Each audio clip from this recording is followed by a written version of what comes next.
वावहै तेजस्विनावधीतमस्तु मा विद्विषावहै। ओम शांति शांति शांति। शंकरं शंकराचार्यं केशवं बादरायणं सूत्रभाष्यकृतौ वन्दे भगवन्तौ पुनः पुनः। ईश्वरो गुरुराप्नेति मूर्तिभेदा विभागिने व्योमवद्व्याप्तदेहाय दक्षिणामूर्तये नमः। ओम शांति शांति शांति। हम लोग कठोपनिषद का प्रथम अध्याय द्वितीय वल्ली का 23वीं श्लोका का भाष्य देख रहा है। और 23वीं श्लोका में और ये कह रहा है, नायमात्मा प्रवचनेन लभ्यो न मेधया न बहुना श्रुतेन येमे वैशे वृणुते तेन लभ्या तस्सैष आत्मा विवृणुते तनुस्वाम इत्यादि मंत्र का हम लोग अन्वयार्थ भी देखा, कल भाष्य देख रहा था। अभी यहाँ पर और यहाँ आत्मा प्रवचनों से और बहुना श्रुते श्रवण करने से भी उपलब्ध नहीं होगा, प्राप्तव्य नहीं है। वो आत्मा का कृपा से ही यहाँ प्राप्तव्य है, वैसा यहाँ पर कह रहा है। मतलब यहाँ ना मेधया, केवल मेधा शक्ति से आत्मा लाभ नहीं होगा, ये बात यहाँ पर कह रहा है। मेधा क्या करती है? बुद्धि में विषयों को डाल देती है मेधा। मेधा का काम है बुद्धियों में बुद्धि में विषयों को डालने वाला है मेधा। वो मेधा से भी यहाँ आत्मा का साक्षात्कार, केवल मेधा से साक्षात्कार नहीं होगा, ये सहकारी साधन है और साक्षात्कार खुद नहीं कराएगा, वैसा ये बात कहा गया। क्योंकि आत्मा अभांग मानस गोचर है, वो मन बुद्धि का विषय नहीं है आत्मा। इसलिए यहाँ पर मेधा तो बुद्धि का विषय है, और ये बुद्धि का विषय आत्मा को कैसा साक्षात्कार कराएगा, ये बात यहाँ पर उठ रहा है। इसलिए अवांग मानस गोचरम ब्रह्मा कहा गया। ब्रह्मा मन इंद्रियों का वाणी का विषय नहीं है। और उपनिषद में भी इसी का ही दोहराया, यतो वाचो निवर्तन्ते अप्राप्य मनसा सह इत्यादि भी कहा गया तैत्तरीय में। माने यतो वाचो निवर्तन्ते, वहाँ वाणी का विषय नहीं है, वाणी वाम तक पहुँचता नहीं है, मन भी वाच तक पहुँचता नहीं है। यतो वाचो निवर्तन्ते अप्राप्य मनसा सह, मन का भी प्रापणीय नहीं है, वैसा कह रहा है। माने आत्मा मन वाणी आदि इंद्रियों का विषय नहीं है, ये बात यहाँ पर कह रहा है। या ना मेधया, मेध से प्राप्तव्य नहीं है। फिर यहाँ पर शंका आता है, एक कॉन्ट्रडिक्शन भी आता है। फिर बाकी उपनिषद में मन से ही यहाँ आत्मा को पकड़ना है, हमारा पास इंस्ट्रूमेंट क्या है फिर आत्मा को पकड़ने का? मन ही एक ही है, मन ही इंस्ट्रूमेंट है, मन से ही आत्मा को ब्रह्म को जाना जाता है। फिर यहाँ ये मनसा तन मन से इंद्रिया गोचरम इत्यादि कहे तो फिर हम लोग श्रवण जो कर रहे हैं मन से ही श्रवण कर रहे हैं।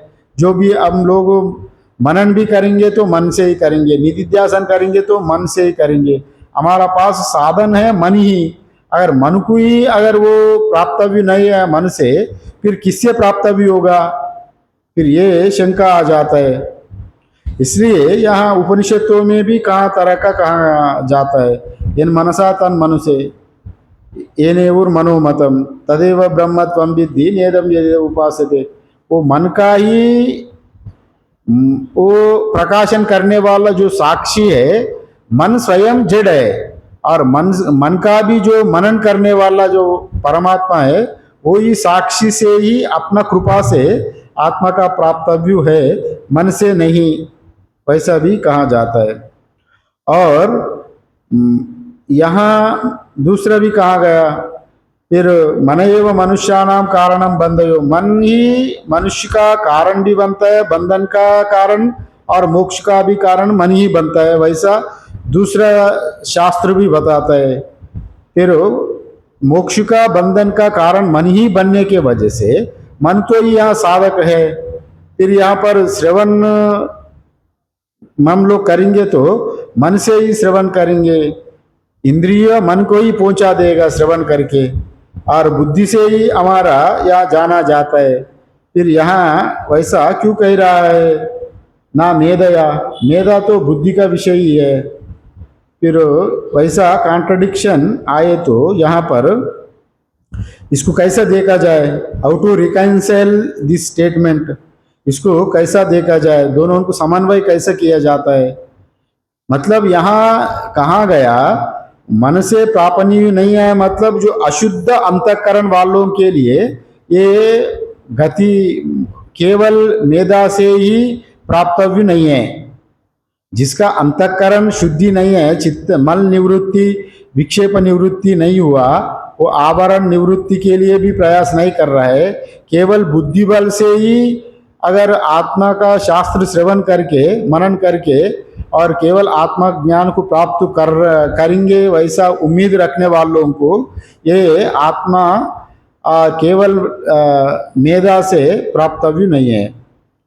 क्योंकि हम लोग देखा जाता है बड़े बड़े यूनिवर्सिटी इत्यादि अध्यापक बड़े बड़े पंडित लोग शास्त्र का वर्णन बड़ा शास्त्रार्थ भी करता है, दूसरों को भी हरा भी देता है, उनका तर्क वितर्क बहुत उनको ज्ञान रहते हुए भी उनका लक्ष्य ब्रह्म प्राप्ति ना होने के नाते ब्रह्मा उनको वरण नहीं करता है।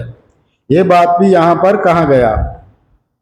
इसलिए यहाँ केवल अशुद्ध अंतःकरण, उनका लक्ष्य भी ब्रह्म प्राप्ति के लिए शास्त्र नहीं पढ़ रहा है, और जो साधन चतुष्टय संपन्न अधिकारी और विवेक वैराग्य से समाधि षटक संपत्ति से तीव्र मुमुक्षु होकर जब श्रवण करेंगे, वो उनका लक्ष्य ब्रह्म प्राप्ति ही है, तभी उनको ब्रह्म का प्राप्त हो जाता है। अगर वो ब्रह्म आत्मा उनको वरण करता है, वो आगे बताएंगे। और इसलिए केवल बुद्धि बल से शास्त्रों को पढ़ेंगे अध्ययन करेंगे तो आत्मा प्राप्ति नहीं होगा, ये बात यहाँ पर कह रहा है। और अशुद्ध अंतःकरण वालों के लिए यहाँ पर कहा गया, या उन ये मन है इंद्रिय अगोचरम ब्रह्मा, ये तो वाचो निवर्तन्ते अप्राप्य मनसा सा, वाणी का गति नहीं है, मन का भी गति नहीं है, मन वांस तक पहुंचता ही नहीं है, फिर उसका ही कृपा होना चाहिए, वैसा कहा गया। और यहाँ पर यहाँ जो मल विक्षेप आवरण निवारण बिना परमात्मा का साक्षात्कार में अपना आत्मा कृपा नहीं होगी, और अपना आत्मा ही अपना भगवत गीता में भी इसको सपोर्ट करता है। जैसा अंतःकरण अशुद्धि वालों का आत्मा कृपा नहीं होगा, उसका दुश्मन होगा, और जिसका अंतःकरण शुद्धि है उनका आत्मा उनका ही मित्र बन जाएगा। ये 6वें अध्याय 5वीं श्लोका में ये कहा गया गीताचार्य ने, जैसा गीता में कहा गया, उद्धरेद आत्मन आत्मानम ना आत्मानम अवसावयेत आत्मैव आत्मनो बंधु आत्मैव रिपुरात्मना। उद्धरेद आत्मन आत्मानम मीन्स अगर जो अपना अंतःकरण को शुद्धि करके अगर अपना आत्मा के लिए ही अगर वो प्रकाश अपना आत्मा का ऊपर ही अगर आगे बढ़ेंगे और उनका पूरा प्रज्ञा आत्मा का जानने के लिए ही उनका बुद्धि की व्यवहार करेंगे, तभी वो आत्मा उनको मित्र बन जाएगा, अगर आत्मा आगे ले जाएगा। अगर कोई इंद्रिय सुखों में पढ़कर और अंतःकरण अशुद्धि है, वो अपना आत्मा अपना उनको शत्रु बन जाएगा, क्योंकि वो मनुष्य जीवन होते हुए भी आत्मा को उन अपना व्यवहार बुद्धि जो उनका विवेक बुद्धि है उनको ठीक ठीक इस्तेमाल ना करने के वजह से वो उत्तम गति की उत्तम लक्ष्य को नहीं छूना। पहले ही बताया था, श्रेयस्य प्रेयस्य मनुष्य में तो तव संपरित्या विविनक्ति धीरा। मनुष्य को श्रेय और प्रेय दोनों ही वरण करता है, और मंदबुद्धि प्रिय वस्तु को वर्ण करता है, प्रिय वस्तु को चुन लेता है और विवेक बुद्धि श्रेय को अपनाता है। इसलिए यहाँ दोनों मार्ग है और कौन किसके लिए यहाँ चयन करेगा उसका ऊपर यहाँ आधारित है। और आत्मा भी यहाँ उद्धरे आत्मा आत्मा मतलब जिसको जो अंतःकरण शुद्धि होकर परमात्मा प्राप्ति के लिए ही अगर वो प्रयत्न करेंगे तो वो आत्मा उनको मित्र बन जाएगा, सहायक बन जाएगा। फिर उनका आत्मा आपको यहाँ पर जो कहेंगे यमे वैशा वृणते, उनका ही आत्मा का कृपा होगा, ये बात भी आगे कहेंगे। फिर यहाँ बताया गया ना बहुना श्रुतेना, और बहु तो श्रवण करते हुए भी आत्मा का प्राप्तव्य नहीं है। अभी ये भी यहाँ पर मतलब केवल शास्त्र श्रवण ही उद्देश्य, वहाँ मुमुक्षुत्व नहीं। अगर केवल श्रवण ही कर रहे हैं, मुमुक्षुत्व नहीं है, वासना भरे है मन में वासना भरे है, श्रवण भी कर रहा है, तो वहाँ आत्मा का प्राप्ति नहीं होगा। जो अनेक शास्त्रों का श्रवण के द्वारा भी आत्मा प्राप्तव्य नहीं है, मतलब जिसका अंतःकरण अशुद्धि है, इंद्रिय भोग के लिए वह श्रवण कर रहा है, उनके लिए आत्मा का यहाँ पर कृपा नहीं होगा, आत्मा प्राप्तव्य नहीं होगा, ये बात बताया गया। बहुना श्रुतेना, शास्त्र श्रवण के अनेक शास्त्र श्रवण करो, जितने भी अध्ययन करो, कंठस्थ करो, केवल अगर लक्ष्य मुमुक्षु मुक्ति होने का नहीं है तो उनको मुक्ति मोक्ष नहीं होगा, आत्मा का यहाँ पर कृपा नहीं होगी। इसलिए यहाँ पर ना बहुना श्रुतेना कहा गया। यहाँ ना बहुना श्रुतेना, यहाँ ना बहुना श्रुतेना का केवल यहाँ भी बताया गया ना अपि मेधया ग्रंथा अर्थः धारणा शक्य ना बहुना श्रुतेना केवलेन, माने केवल श्रवण करने से ब्रह्म ज्ञान प्राप्ति नहीं होगा। उनका उद्देश्य वहाँ नहीं है ना, ब्रह्म प्राप्ति के लिए ही मैं साक्षात्कार ही करूँगा, ब्रह्म प्राप्ति ही मेरा उद्देश्य है, हमको कुछ भी नहीं चाहिए। वैसा अगर वो उद्देश्य ना होने के नाते केवल वो शास्त्र का श्रवण ही करे तो वो फलीभूत नहीं होगा, वहाँ आत्मा का अनुभव नहीं होगा। ये बात यहाँ पर कह रहा है ना बहुना श्रुतेना। फिर इसी दृष्टि से अगर देखेंगे तो ही वहाँ यहाँ ठीक बैठेगा। फिर अगर हम लोग देखेंगे तो अगर बहुत सुनने में भी शास्त्र श्रवण करते हुए भी अगर ब्रह्म ज्ञान प्राप्ति नहीं होगा तो फिर श्रवण करके क्या लाभ है। फिर श्रुति ही का कॉन्ट्रडिक्शन आता है यहाँ, माने दोनों का विरोधाभास होता है। जैसा श्रुति करता है श्रोतव्यो मंतव्यो निदिध्यासितव्यो और श्रवणेना इत्यादि, दर्शनेना श्रवणेना मत्वा विज्ञातेना विज्ञातारम इत्यादि रूप में शास्त्री को कह रहा है श्रवण करो, मनन करो, निदिध्यासन करो। फिर यहाँ पर ना बहुना श्रुतेना, माने आप जितने भी श्रवण करते हुए भी तुमको यहाँ पर आत्मा प्राप्ति नहीं होगा। अगर ये दोनों का कॉन्ट्रडिक्शन हो जाए तो वैसे ही समझ लेना हम लोग। और यहाँ पर उद्देश्य मुख्य है। श्रवण तो कई लोग श्रवण करते हैं, श्रवण करने का प्रक्रिया भी कुछ लोग आता है घर में, अगर थोड़ा बहुत सत्संग में बैठे तो थोड़ा बहुत अच्छा लगता है, घर से थोड़ा बहुत विरक्त होके यहाँ बैठ जाता है कुछ लोग। और कुछ लोगों का वैसा भी होता है, श्रवण करने का मकसद अलग रहता है। और विद्यार्थी जो पढ़ने वाला श्रवण करता है तो उनका उद्देश्य होता है और कोई नौकरी मिले इससे। कोई अगर बड़े बड़े यूनिवर्सिटी में जो अध्यापक लोग भी वैसे ही पढ़ के ही उनका फिलॉसफी का सब्जेक्ट को चुन के और वो आचार्य प्राचार्य बन गया।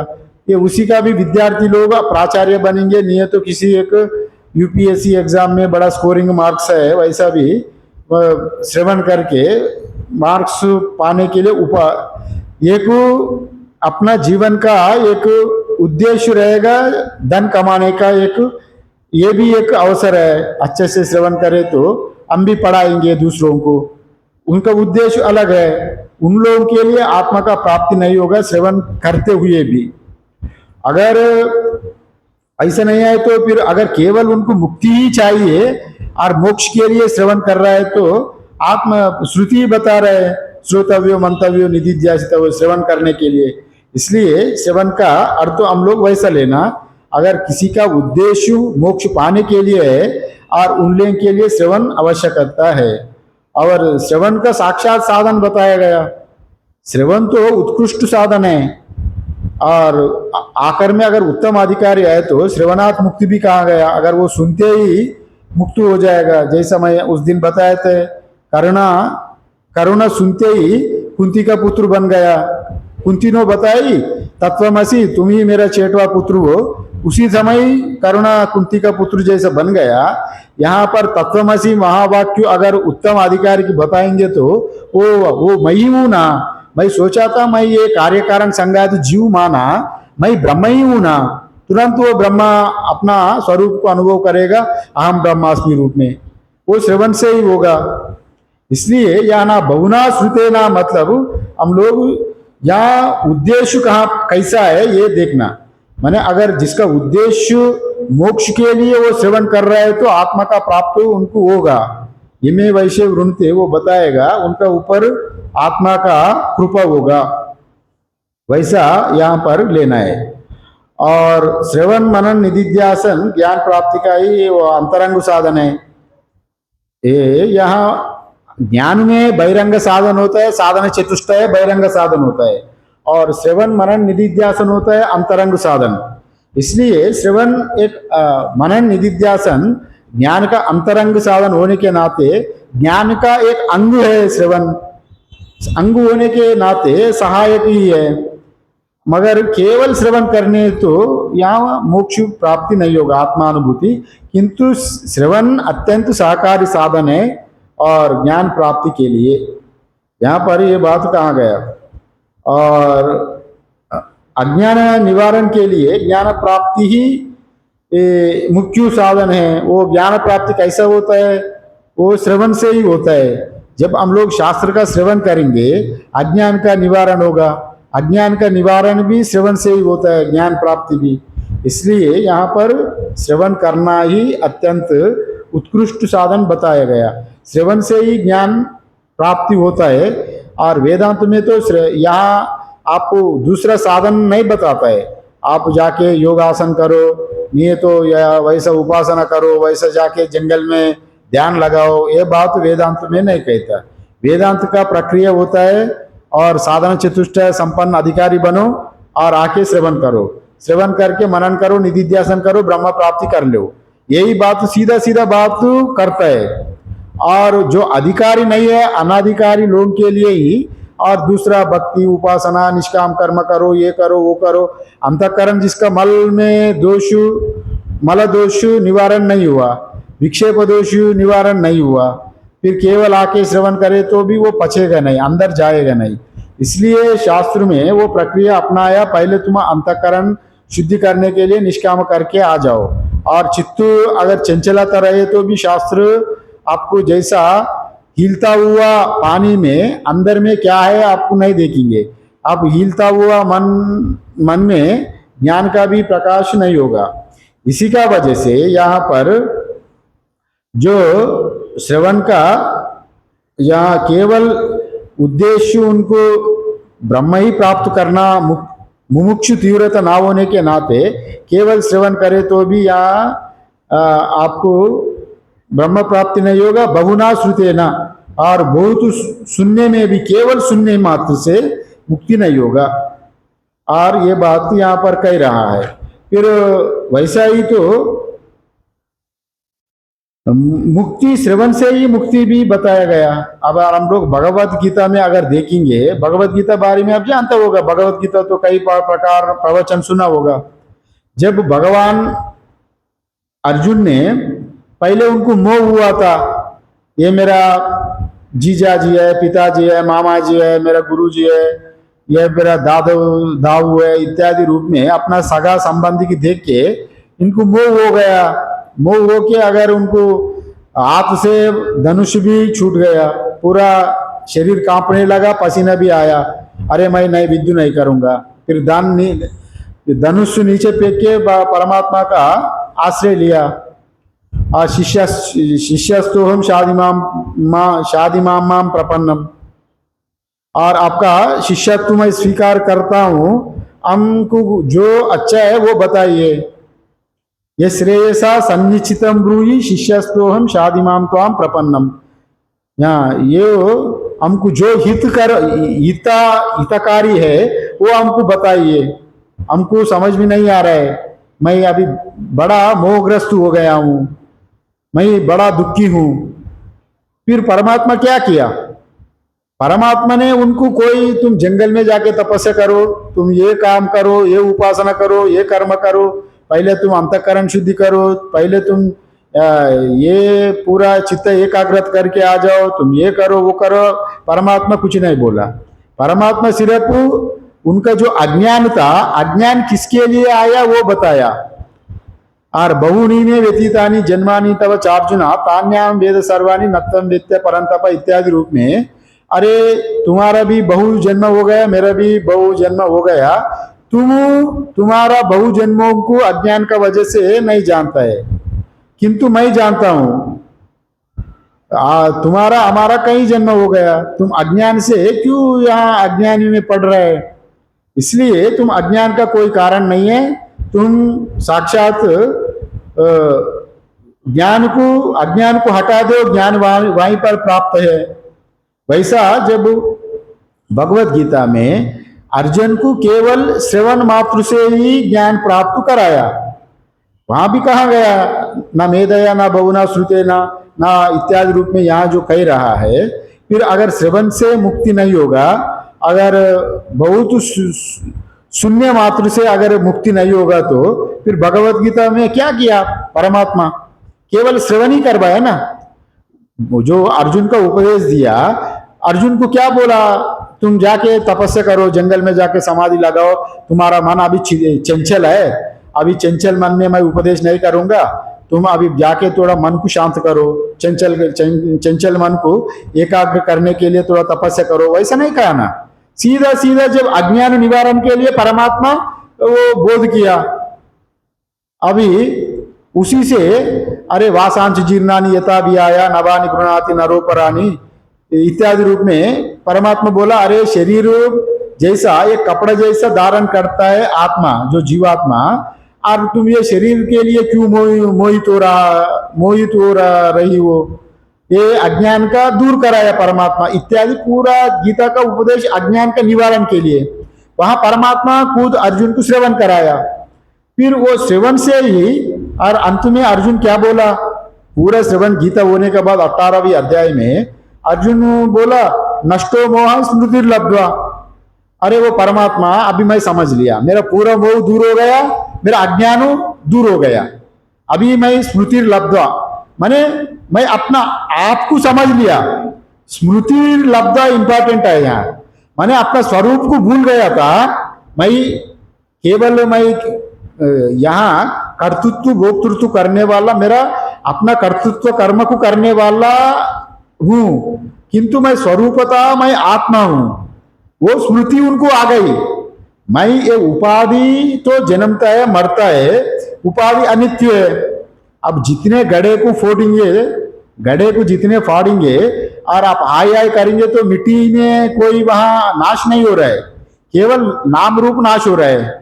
वैसे ही अगर तुम जितने आदमी की मार रहा है, वह तुम्हारा क्षत्रिय होने के नाते तुम्हारा धर्म है। वहां तुम वो उपाधियों को मार रहे हैं, आत्मा को नहीं मार रहे हैं। उनको जो मार डाल रहे हैं, उनका उपाधि की मार डाल रहा है। उनका उपाधि में गंदा है।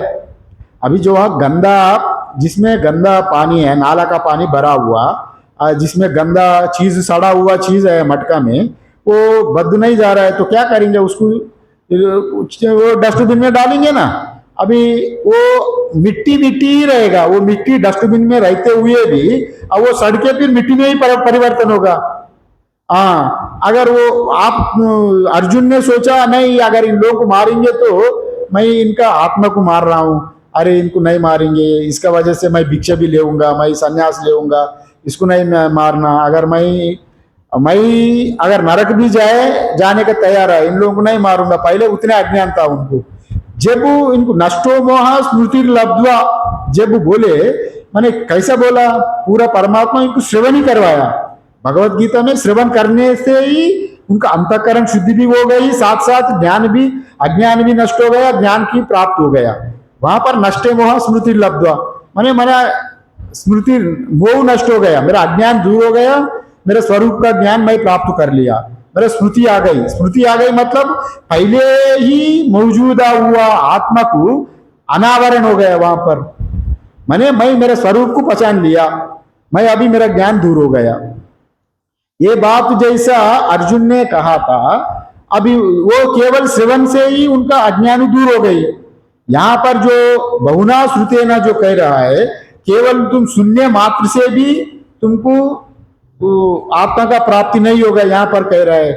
और ना मेधा, मेधा से भी, यहाँ जिस उद्देश्य से कह रहा है, जिसी श्रोता का उद्देश्य मुख्य है यहाँ।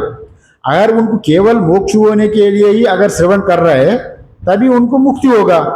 अगर कोई आके थोड़ा समय बिताने के लिए आया, नहीं तो थोड़ा बहुत जानकारी के लिए आया, थोड़ा बहुत और कुछ कार्य के लिए आके थोड़ा बहुत यहाँ बैठ के श्रवण करे, तो और कोई विद्यार्थी आके भी बैठा यहाँ पर, अरे उनको परीक्षा होने वाला है फिलॉसफी में, थोड़ा अभी अध्ययन चल रहा है इसी टॉपिक को, थोड़ा आके श्रवण करूं। विद्यार्थी के उद्देश्य मार्क, एग्जाम में मार्क्स बहुत अच्छे से स्कोरिंग हो जाए, वो उद्देश्य उनको भी श्रवण करे तो उनको भी जीव ब्रह्म ऐक्य का बोध भी यहाँ बता रहा है। उनको श्रवण करते हुए भी उनको बोध नहीं होगा, उनका उद्देश्य अलग है ना। अगर जिसका उद्देश्य केवल मुक्ति ही है, हमको और कुछ नहीं चाहिए, सभी वासना छोड़ के और केवल मोक्ष के लिए ही अगर वो उद्देश्य बना के आया, वो श्रवण करे तो उनको आत्मा का कृपा होगा। आत्मा कृपा आप वो कल पूछे थे, उसको बताएंगे, और आत्मा कृपा का कैसा होगा अगले में आएगा। और ये बात यहाँ पर कहा गया, जैसा अर्जुन ने पूरा गीता सुनने का बाद ही उनको नष्टो मोह स्मृति लब्ध्वा कहा गया, यहाँ श्रवण से ही मुक्ति होता है, श्रवणात् मुक्ति भी कहा गया। और उत्तम अधिकारी आके श्रवण करते करते ही, श्रवण करने वालों को अन्य उपासना करने का जरूरत नहीं पड़ेगी। अगर थोड़ा बहुत करे तो ठीक है, नित्य कर्म नैमित्य का कर्म अनुसार जितने दिन से जो कर रहे हैं, किंतु लंबा कोई तपस्या करने का जरूरत नहीं। श्रवण करते करते ही आपको अगर मन लग रहा है तो उसी से भी आपको मन एकाग्रत होगा। जो ध्यान करने का, जंगल में जाके गुफा में ध्यान करने का फल, यहाँ श्रवण करते समय ही आपको मन एकाग्रत हो रहा है। अगर आप जंगल में जाके आप क्या करेंगे, माने मन जहाँ सता रहा था, मन विषयों से अलग हो गया।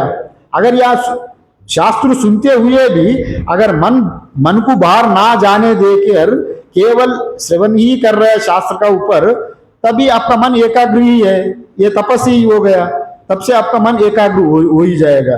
अब वहां शुद्धि होगा, फिर ज्ञान भी प्राप्ति होगा। इसलिए श्रवण को उत्कृष्ट साधन माना गया।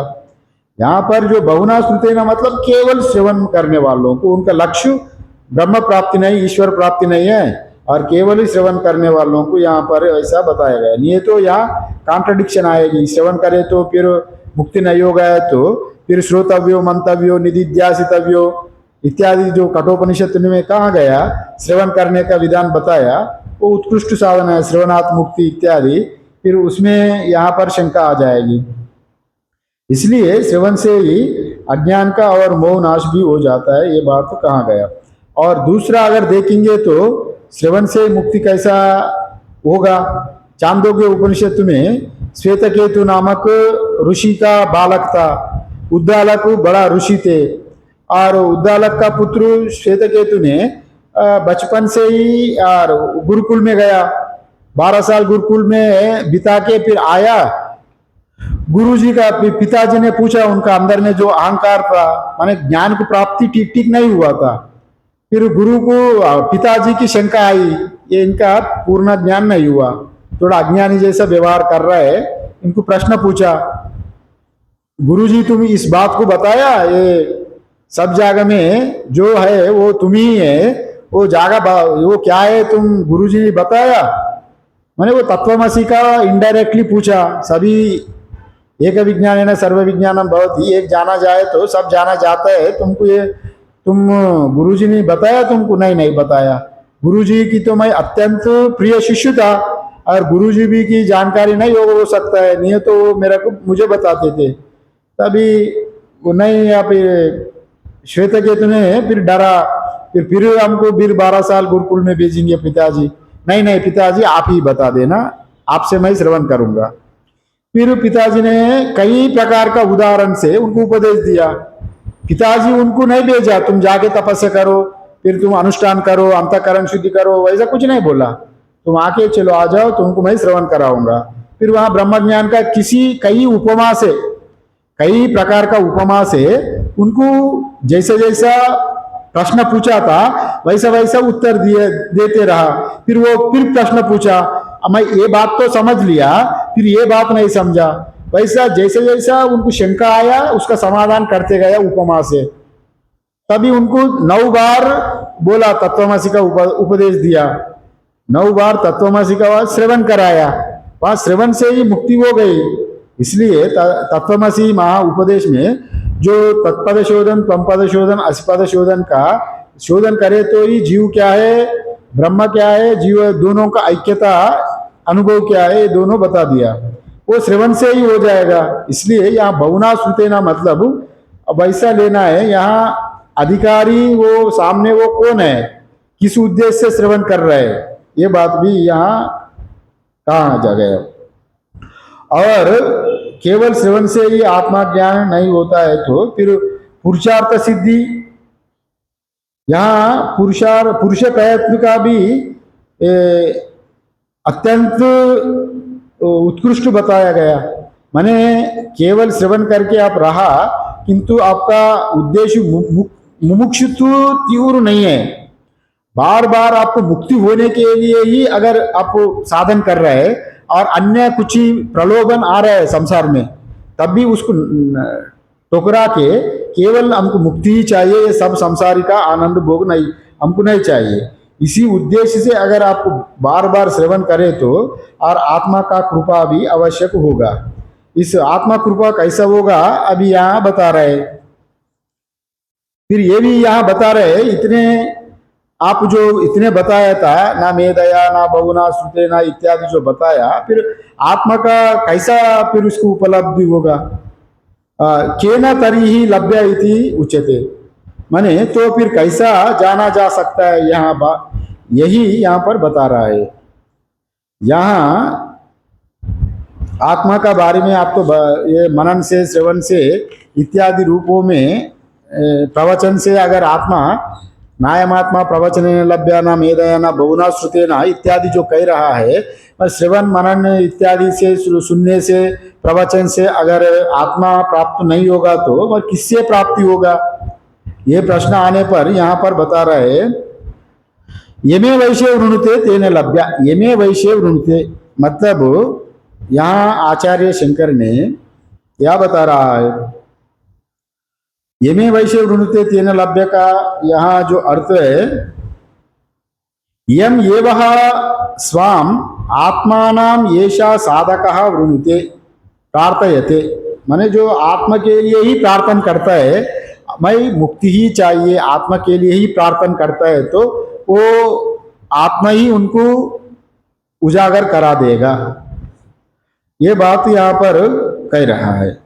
और आत्मा ही प्रार्थना करता है तो यमे वैश्य वृणुते तेन एवह आत्मना वरित्रः स्वयं आत्मा लभ्यः ज्ञायते एवं इत्येतत्।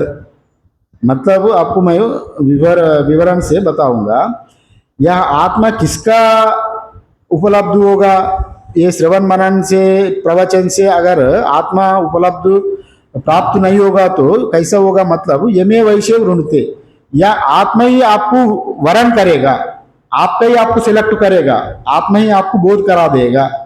इसका बात यहाँ इस बात पर कह रहा है, यह साधक अपनी जिस आत्मा से प्रार्थना करता है उसी आत्मा के द्वारा, और जो कि प्रार्थी स्वयं ही है, जो आत्म ज्ञान का प्राप्त करवाने के लिए जो प्रार्थना कर रहा है परमात्मा से, हम मुक्ति ही हो जाओ साधन कर रहे हैं, वो आत्मा वो स्वयं अपना ही आत्मा होने के नाते वहां अपना आपका ही कृपा है, दूसरा कृपा नहीं है यहाँ पर। यहाँ यमे वैश्य वृणुते तेन लभ्य, आत्म कृपा मतलब यहाँ क्या होता है जी, या ये आपको मैं विवरण से बताऊंगा, थोड़ा से भाष्य में देखेंगे।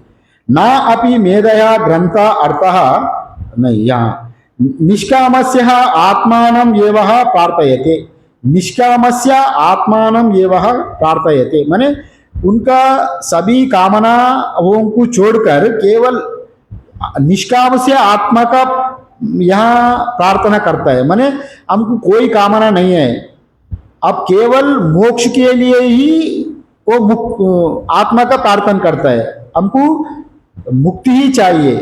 माने वो ब्रह्मविद वरिष्ठ जो ब्रह्म साक्षात्कार के लिए ही उनको यहाँ ब्रह्म प्राप्ति के लिए जो आत्मा को प्रार्थना करता है, तो उनके आत्मा आत्मान एवः आत्मा लभ्यते इत्यर्थः, आत्मान एवः आत्मा लभ्यते इत्यर्थः मीन्स उसे आत्मा के द्वारा ही आत्मा की उपलब्धि होता है।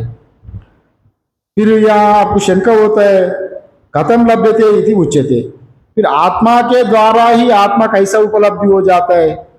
यहाँ पर भी ये श्लोक है ना जी, ये बड़ा अत्यंत शास्त्रार्थ होता है इसका ऊपर, कि ये श्लोक को समझना भी अत्यंत कठिन भी है। अगर इसको रामानुजाचार्य मध्वाचार्य लोग क्या करता है ना, नायमात्मा प्रवचनेन लभ्या न मेधया न बहुना श्रुतेन यमे वैश्य वृणुते तेन लभ्या, तस् यमे वैश्य वृणुते तेन लभ्या इत्यादि जो बताया गया, तस्सै यमे वैश्य वृणुते तेन लभ्या तस्सै से आत्मा विवृणुते तनुस्वाम, आत्मा अपना आत्मा कृपा चाहिए मीन्स वहां वो लोग वर्णन करते हैं परमात्मा कृपा बिना मुक्ति नहीं संभव नहीं है। अभी कई प्रकार का, अभी इसका वाक्य देखेंगे तो विशिष्टाद्वैत लोग द्वैतवादी लोग इसका व्याख्या वैसा करता है, परमात्मा का अंततोगत्वा आप जितने भी साधन करो और परमात्मा का कृपा होना ही आवश्यक है, बिना परमात्मा का कृपा आपको मुक्ति नहीं होगी। ये बात भी कहा गया, कई जगह में वैसे भी लिखा, परमात्मा को बीच में लाया गया। ये द्वैत विशिष्टाद्वैत वहां कहा जाता है वैसा। अगर परमात्मा ही कृपा अगर मुक्ति में अगर सहायक है, तो फिर हम लोग ये श्रवण मनन निधिध्यासन क्यों करना, हम केवल परमात्मा की भजेंगे, उपासना ही करेंगे, राम का उपासना, कृष्ण उपासना, देव का उपासना ही करते रहेंगे, वो परमात्मा ही मुक्ति करा देंगे। फिर इतने लंबा प्रक्रिया, इतने शास्त्र सेवन करो, मनन करो, निधिध्यासन करो, ये लंबा प्रक्रिया क्यों बताया? फिर ये ब्रह्माकार वृत्ति या खंडाकार वृत्ति, ये सब किस काम का, ये भी प्रश्न आता है ना। फिर वो भी उनका उद्देश्य में जो जिसको या यमे वैश्य वृणुते बहुत इंपॉर्टेंट है, ये जो आत्मा का कृपा, इसको थोड़ा समझ लेना। यहां देखिए, यहां अगर आपको विशिष्टाद्वैत लोगों का मत में जैसा भगवान का बिना कृपा मुक्ति ना हो जाए, अगर आप वैसा समझेंगे वो इंटरप्रिटेशन को, अगर वैसा अगर वो इंटरप्रिटेशन अगर यहाँ लाएंगे तो यहाँ शंका आ जाएगा, अद्वैत में खंडन होगा। अगर एक परमात्मा है, एक जीवात्मा है, फिर ये परमात्मा का कृपा होना है, तो परमात्मा भी यहाँ पार्शियलिटी दिखा रहा है, भिन्नता होता है ना यहाँ पर। परमात्मा जब परमात्मा कृपा से ही अगर आत्मा का ज्ञान होगा, तो या परमात्मा क्या होगा, परमात्मा एक आदमी की मोक्ष करा दे रहा है, एक आदमी की नहीं करा दे रहा है। फिर वैसे भी शंका आता है ना, अगर कराए तो सबको मोक्ष करा देना, फिर वैसा विरोधाभास होता है। अगर परमात्मा कृपा सबका पास एक जैसे ही हमेशा बरस रहा है, किंतु जीव अज्ञान का वजह से वो अपना आप को नहीं समझ रहा है। फिर यहाँ शंकराचार्य यहाँ कहा नहीं, आत्मा कृपा से ही यहाँ पर अपना आत्मा कृपा से ही आपको आत्मा को प्राप्त करेंगे, ये बात तो समझ लो। आत्मा कृपा से मतलब अभी यहाँ जो सेवन कर रहा है, मनन कर रहा है, निधिध्यासन कौन कर रहा है? यहाँ पर जीव कर रहा है जी, ठीक है ना। जीव मतलब जीवात्मा श्रवण मनन निधिध्यासन करके अपना स्वरूप को प्राप्ति करने के लिए, आत्मा का अनुभव करने के लिए ही जीवात्मा श्रवण मनन निधिध्यासन कर रहा है, समझ लिया। फिर और अनादित्वा निर्गुणत्वा परमात्मायम अव्ययम शरीरस्थोपि कौन्तेय न करोति न लिप्यते। शरीर में आत्मा रहते हुए भी वो ना करता है ना भोगता है, ठीक है ना। वो ना कर अकर्तृत्व न कर्तृत्व न भोक्तृत्व, वह कर्तृत्व भोक्तृत्व नहीं है। मैं यहाँ साधन करने वाला हूँ, ब्रह्माभ्यासन कर रहा हूँ, ये बात तो साधक को नहीं आएगी। वह जीव ही यहाँ साधन कर रहे हैं, समझ लेना। ये थोड़ा समझने में बड़ा दिक्कत होता है। साधन कौन कर रहा है यहाँ पर? जीवात्मा कर रहा है। जो जीवात्मा का जो साक्षी है प्रत्येगात्मा, वो ना कर्तृत्व है ना भोक्तृत्व है, ठीक है ना। वो ही आत्मा का कृपा होना चाहिए, अपना कृपा आप पर होना।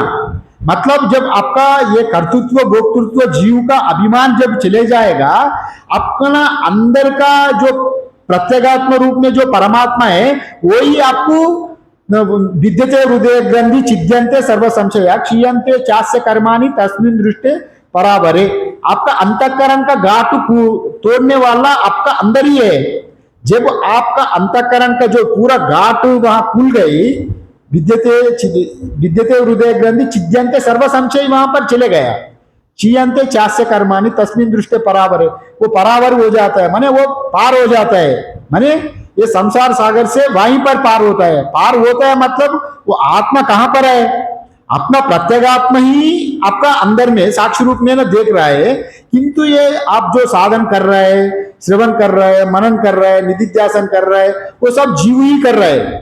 वो जीव जब उसको उत्कृष्ट गति में हो गया, उनको कुछ भी नहीं चाहिए, मुक्ति ही चाहिए, तभी वो आत्मा का कृपा उनको वहीं पर हो जाएगा, तभी वही एकता वहीं पर आएगी। अत्रैव समलीयन्ते, जब उनका प्राण उत्क्रमण हो जाता है, वो वह का जाने का नहीं है। और घटाकाश, जब घटाकाश महाकाश में लीन होना है तो जहां घट का उपाधि फटा हुआ वहीं पर महाकाश प्राप्ति हो गई ना, क्योंकि वह महाकाश पहले से ही मौजूद ही था। अगर आप आत्मा का कृपा मतलब जो अंतःकरण में प्रत्येगात्मा रूप में जो परमात्मा वहीं पर विराजमान है, आपका अपना आप को वहीं पर आप आत्मा रूप में ब्रह्म रूप में देखेंगे। अपना आत्मा ही आपको कृपा, या वैसा आचार्य शंकर ने वैसा वर्णन किया। अगर आप परमात्मा को लेंगे तो फिर कंट्रडिक्शन आएगा। परमात्मा का अगर लेना है तो या कोई परमात्मा का ले तो परमात्मा द्वैती हो जाएगा ना, परमात्मा में भेद दृष्टि आएगा। परमात्मा में अभेद, परमात्मा अभेद है, आप भी अभेद ही है। फिर एक परमात्मा एक जीवात्मा, और ये परमात्मा मेरा ऊपर कृपा करो, वह कृपा मतलब इतने ही समझना, आपका जो अखंडाकार वृत्ति ब्रह्माकार वृत्ति रूप में वृत्ति व्याप्ति रूप में आपको सहायक होगा परमात्मा। वृत्ति व्याप्ति भी माया में ही होता है, वृत्ति व्याप्ति भी बुद्धि में ही होता है, स्वरूप में कुछ भी नहीं होता है।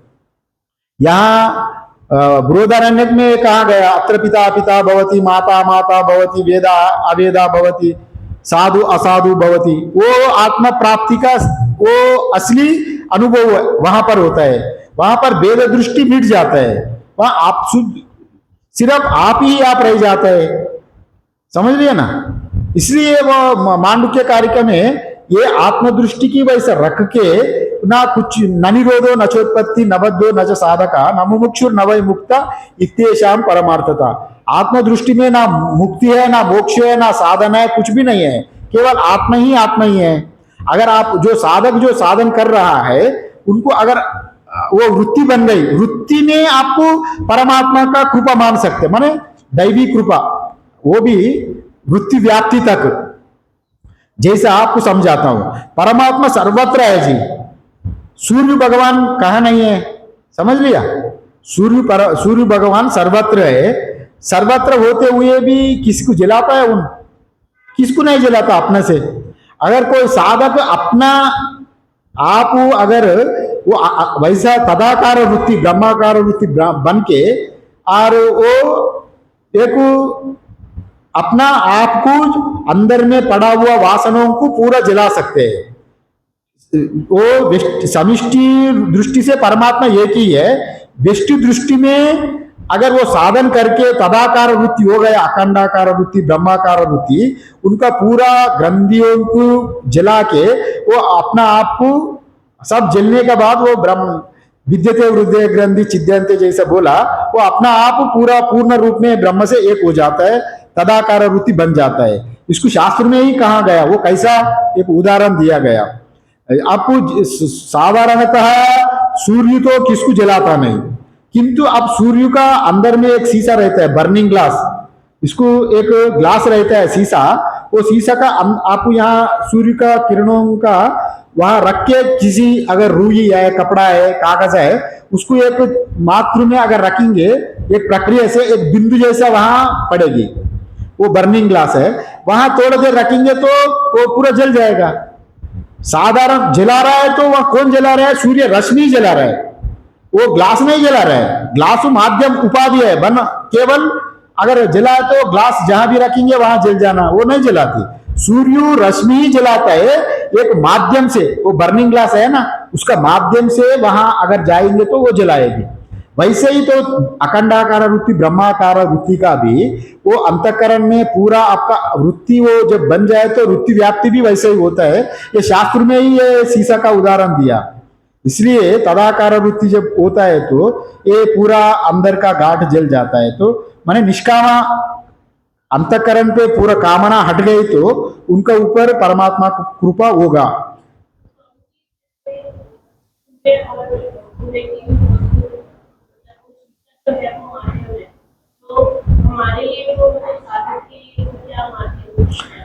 साधक के लिए आप ये मानना है, बीच में आपको ये प्रश्न ठीक ही है, आप बीच में तो सूरज है, सूर्य किरणा का माध्यम तो वहां पर शीशा बन गई जलाने का। अभी यहाँ पर ये माध्यम जो बना दिया, ये ब्रह्माकार वृत्ति अखंडाकार वृत्ति की माध्यम बना दिया यहाँ पर। अब तदाकार वृत्ति से आप देखना है ना, ब्रह्म को आप कैसे देखेंगे।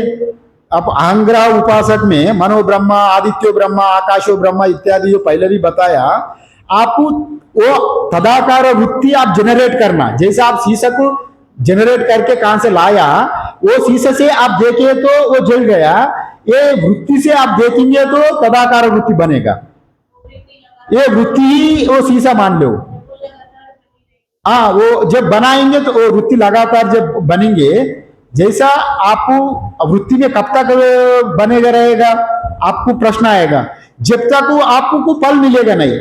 आप चावल कूट रहे जी, चावल को दाल बनाने के लिए चावल को कूट रहे, चावल को कूटते कूटते जब तक चावल बनेगा तब तक आपको कूटेंगे ना। पूर्ण रूप में जब चावल बन गए तो कूटना बंद हो गया। अभी अभी वो चावल को आप पकाएंगे तो भोजन करेंगे, अनुभवी वही अनुभूति होगा। शास्त्र में यही बात बताया, जब तक निधिध्यासन करना, मैंने तब तक चावल को अब ये बात जब तक बनेंगे नहीं, खाने लायक उपयुक्त जब तक ना होगा तब तक उसको कूट नहीं है। वो पूरा छिलका पूरा निकल गया तभी वो खाने लायक होगा, तब तक वो कूट नहीं है। ब्रह्मा आप जीव ब्रह्म ऐक्य, मैंने अज्ञान पूरा हट गई, मैं ही ब्रह्म हूं अपरोक्षतः अनुभव जब तक नहीं होगा तब तक निधिध्यासन करना ही है। और एक दृष्टांत देता हूं, अभी मुर्गी अंडा देता है ना, मुर्गी अंडा देता है, मुर्गी अंडा दे तो वो अभी बच्चा पैदा करने के लिए क्या करता है, वो अंडा का ऊपर बैठता है। जब तक बैठता है मतलब जब तक अंडा बच्चा पैदा नहीं होता तब तक वो बैठे ही रहता है। जब बेटा उसका समय आ गया तो अपना आप वो चले जाता है। ये तदाकार वृत्ति ब्रह्माकार वृत्ति भी तब तक ही करना, समझ लिया ना। अभी ये आत्मा का अनुभव कैसा है, यमे वैश्य ऋणते तेन लभ्या, और ये आत्मा का कृपा कैसा होगा, और आप थोड़ा बहुत समझ लिया होगा। फिर कल भी आपको थोड़ा बहुत मैं समझा दूंगा, और समय का पालन भी थोड़ा वो कर ले। कल ही थोड़ा बहुत बाकी है, बाकी कल बता देंगे। लाइट भी गई ठीक समय, ठीक है, बंद करें बंद करें। ओम पूर्णमद पूर्णमिदं पूर्णात् पूर्णमुदच्यते पूर्णस्य पूर्णमादाय पूर्णमेवावशिष्यते। ओम शांति शांति शांति। शंकरं शंकराचार्यं केशवं बादरायणं सूत्रभाष्यकृतौ वंदे भगवन्तौ पुनः पुनः ईश्वरो गुरुराप्नेति मूर्तिभेदाविभागिने व्योमवद्व्याप्तदेहाय दक्षिणामूर्तये नमः। ओम शांति शांति शांति। सर्वे भवन्तु सुखिनः, सर्वे सन्तु निरामया, सर्वे भद्राणि पश्यन्तु, मा कच्चित् दुःखभाग् भवेत्। ओम शांति शांति शांति। कर्पूरगौरं करुणावतारं संसारसारं भुजगेन्द्रारं सदा वसन्तं हृदयारविन्दे भवं भवानी सहितं नमामि। असितगिरिसमस्यात् कज्जलं सिन्धुपात्रे सुरतर्वरुषाका लेखनी पत्रमुर् लिखति यदि गृहीत्वा शारदा सर्वकालं तदपि तव गुणानामीशपारं न याति। त्वमेव माता च पिता त्वमेव, त्वमेव बन्धुश्च सखा त्वमेव, त्वमेव विद्या द्रविणं त्वमेव, त्वमेव सर्वं मम देव देव। ओम नमो पार्वतीपतये हर हर महादेव।